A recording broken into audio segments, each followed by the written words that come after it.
ऐसे समय में जब दुनिया कई मोर्चों पर उथल-पुथल के दौर से गुजर रही है और उस वक्त विदेश मंत्री डॉक्टर एस जयशंकर का यूरोप का 2 दिवसीय दौरे को काफी अहम माना जा रहा है।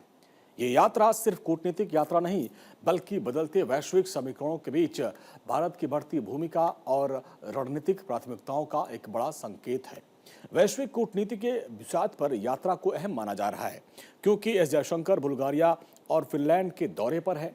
बुल्गारिया की विदेश मंत्री विलस्लावा से मुलाकात उन्होंने की है। एस जयशंकर का यह दौरा केवल द्विपक्षीय वार्ताओं तक सीमित नहीं रहा, बल्कि यूरोप को भारत के नजरिए से दुनिया को देखने का एक स्पष्ट संदेश भी है।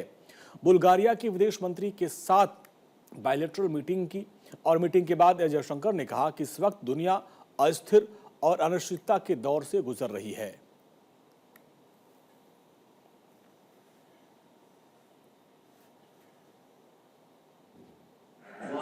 Passing through an exceptionally volatile and uncertain phase. This includes multiple major conflicts, concerns about economic security, recent experience of the pandemic, and recurring threat of terrorism. India has a clear position in respect of all of this. We believe that this is not an era of war. The only solution to conflicts is dialogue and diplomacy. Where economic risks are concerned, the answer is in supply chain resilience and in further diversification. It is particularly important that maritime trade is neither impeded or endangered on behalf of the global south. As for terrorism, the world must be clear on zero tolerance.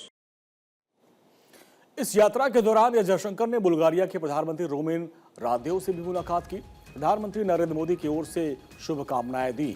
Bharat यूरोपीय संघ संबंधों पर भी बातचीत करते हुए उन्होंने हाल ही में हुए समझौतों का जिक्र किया, जिनमें फ्री ट्रेड एग्रीमेंट, सुरक्षा और रक्षा साझेदारी और मोबिलिटी फ्रेमवर्क भी शामिल है। भारत के लिए बुल्गारिया में विदेश मंत्री एस जयशंकर का दौरा सिर्फ एक द्विपक्षीय यात्रा नहीं, बल्कि यूरोप में भारत की रणनीतिक पहुंच को मजबूत करने वाली एक बड़ी कवायद का हिस्सा है। इसके पीछे भी कई अहम कारण माने जा रहे हैं। यूरोप के गेटवे देशों में बुल्गारिया की काफी अहमियत है। जयशंकर के बुल्गारिया दौरे से भारत ईयू संबंधों को नई गति मिलेगी। रक्षा और हाईटेक सेक्टर से में भी अवसर होंगे। सप्लाई चेन की मजबूत करने की भी प्लानिंग है।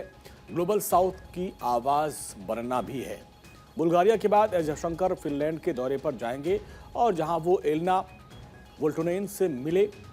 जयशंकर का यह दौरा सिर्फ मुलाकातों का सिलसिला नहीं था, बल्कि नए दौर में वैश्विक कूटनीति में भारत की शक्ति का प्रदर्शन भी था। और जहां एक तरफ बुल्गारिया के साथ साथ भारत ने अपनी सप्लाई चेन को मजबूत और सुरक्षित करने की बुनियाद रखी, वहीं फिनलैंड के साथ हाईटेक इनोवेशन, क्लीन एनर्जी और क्षितिज खुल सकते हैं, नए रास्ते खुल सकते हैं, जो ये साफ साफ बताती है कि बदलती हुई वैश्विक व्यवस्था में भारत अब सिर्फ मूक दर्शक नहीं, बल्कि फ्रंट सीट पर बैठकर नियम तय करने वाला खिलाड़ी बन चुका है।